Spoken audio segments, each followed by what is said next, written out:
Sa video natin ito mga boss, pag-usapan naman natin itong mga toolbars, no? Kung gusto nating makita yung mga toolbars dito sa AutoCAD, pwede nating i-on and off, no? Para makita yan, punta lang tayo dito sa tools, tapos ito yung toolbars, and then ito yung AutoCAD. Hanapin natin dito yung mga toolbars na gusto natin, no? Halimbawa, gusto nating makita yung toolbars na modify. Ito yun mga boss, oh. Yan yung modify toolbar. Ang advantage ng mga toolbar na ito mga boss, kung ayaw nating mag-type, gusto nating pumipindot na lang tayo dun sa mga commands, pwede naman, no? Or pwede nating naka-upload ito, tapos saka natin gagamitin, no? Halimbawa, gusto nating i-copy, no? Ito, pindot na lang tayo rito sa toolbar. Tapos click. Ito yun, nakaka-copy natin, no? Ayan ang advantage ng naka-on yung toolbar. O halimbawa, gusto kong i-erase. Select ko muna yung object. Ayaw ko nang mag-type. Minsan, di naman natin may iwasan. Hindi tayo makapag-type. O, ito yung erase, oh. Ayan. Yung mga toolbar na yan, pwede nyo namang i-off. O, click nyo lang yung X na yon. O, nawala, no? Kaya dito lang yan, no?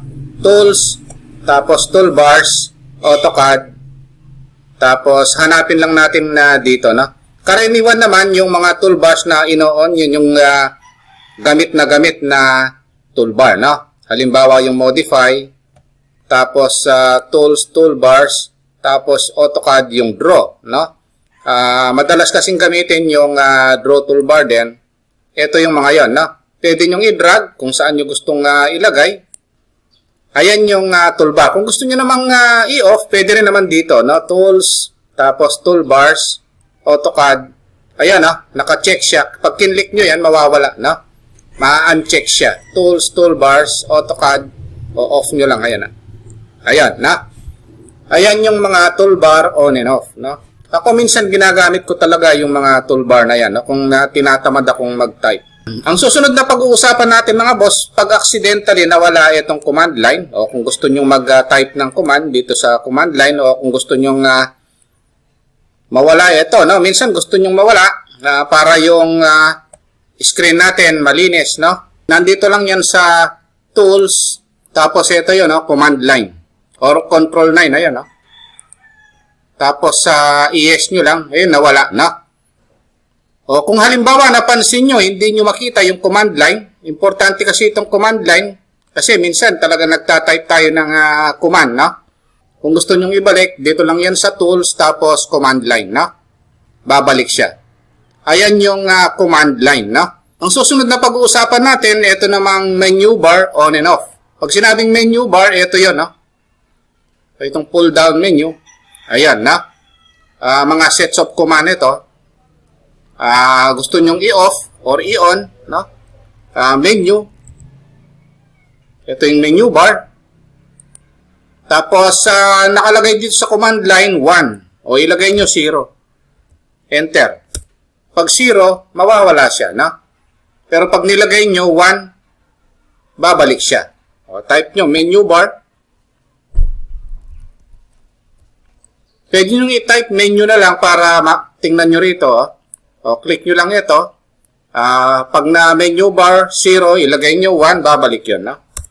O, ito, balik uli siya. Ayan yung menu bar. On and off. No? Pagka CAD operator tayo, minsan hindi naman natin maiiwasan na merong mga parte ng plano na halos hindi natin madrawing. No?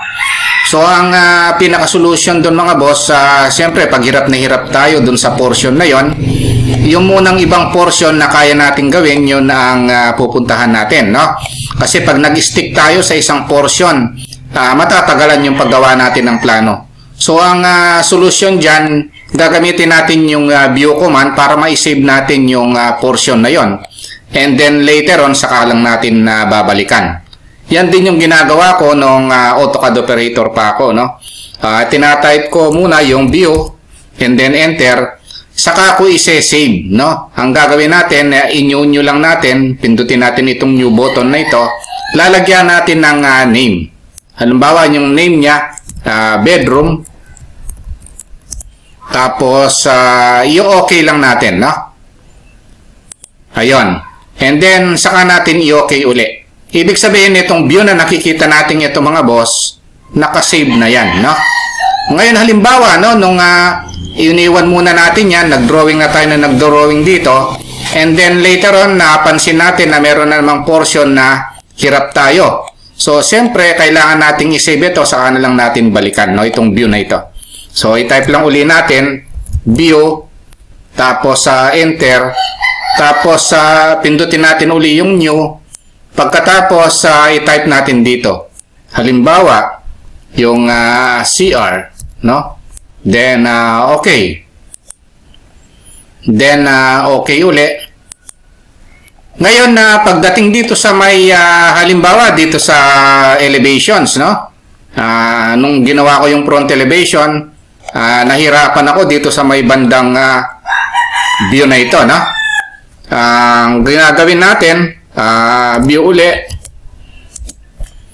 Ngayon yung pag-save ng view mga boss, pindutin natin yung new. Pwede rin yung hindi yung buong naka-display na ito, no? Pwede rin yung define window. Click lang natin yung define window. Halimbawa, itong portion na ito, window natin ito, yan lang yung i-save natin. And then enter. Lagyan natin ng name. Halimbawa, front front elevation, no? Then, okay lang natin, no? Then, okay. Ngayon, nung nandito tayo, nahirapan na naman tayo. Halimbawa, itong portion na ito, view uli. Then, new. No, halimbawa, lagyan ko na lang ng name. O, window na lang, no? Then, okay. Then, okay. Halimbawa, no, sa kakadrawing natin, natapos na natin yung mga dapat gawin at naalala natin, meron pala tayong nahirapan, no, na nag-drawing tayo at sinave natin yung view.